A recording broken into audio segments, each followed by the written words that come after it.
Yes, അങ്ങനെ വീണ്ടും വാർത്തകളിലേക്ക് വരുമ്പോൾ ഇടക്കാലത്ത് നമ്മുടെ ബോയിങ് വിമാനത്തിന്റെ ഒരു സീരീസിന് ഭയങ്കര തകരാറാണെന്നുള്ള വാർത്തകളൊക്കെ വന്നിരുന്നു.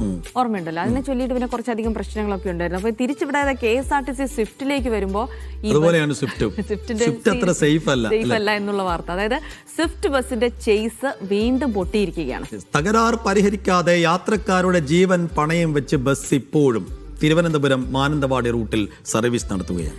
ഈ സീരീസിൽ വാങ്ങിയ ബസ്സുകളുടെ ചേസ് നിരന്തരം തകരുന്നത് ചൂണ്ടിക്കാണിച്ചിട്ടും ബസ്സുകൾ ഇതുവരെ പിൻവലിച്ചിട്ടുമില്ല. ബസ് വാങ്ങിയതിൽ ക്രമക്കേട് ആരോപിച്ച് TDF യൂണിയൻ വിജിലൻസിന് പരാതി നൽകിയെങ്കിലും അന്വേഷണവും നടക്കുന്നില്ല. Media one exclusive.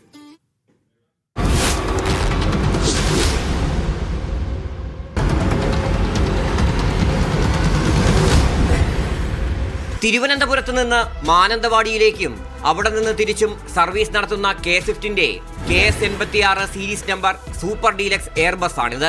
ചേസ് പൊട്ടി തുടങ്ങിയിട്ടും പുറത്തറിയിക്കാതെ ബസ് സർവീസിന് അയക്കുന്നു. 4 വർഷത്തെ പഴക്കം മാത്രമാണ് ബസ്സിനുള്ളത്. ഇതേ സീരീസിൽ വാങ്ങിയ KS16, KS18, KS30 ബസ്സുകളിലും സമാനമായ പ്രശ്നം ഉണ്ടായതാണ്. ആന്റണി രാജു ഗതാഗത മന്ത്രിയും ബിജു പ്രഭാകർ CMDയുമായിരുന്ന കാലത്താണ് ഈ ബസ്സെല്ലാം വാങ്ങിയത്.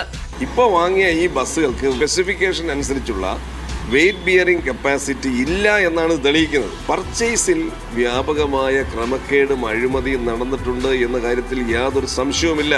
വിജിലൻസിന് പുറമെ KB ഗണേഷ് കുമാർ മന്ത്രിയായപ്പോൾ TDF യൂണിയൻ ബസ്സിനെ പറ്റി പരാതി നൽകിയിരുന്നു. ഇതുവരെ നടപടിയൊന്നും ഉണ്ടായില്ല.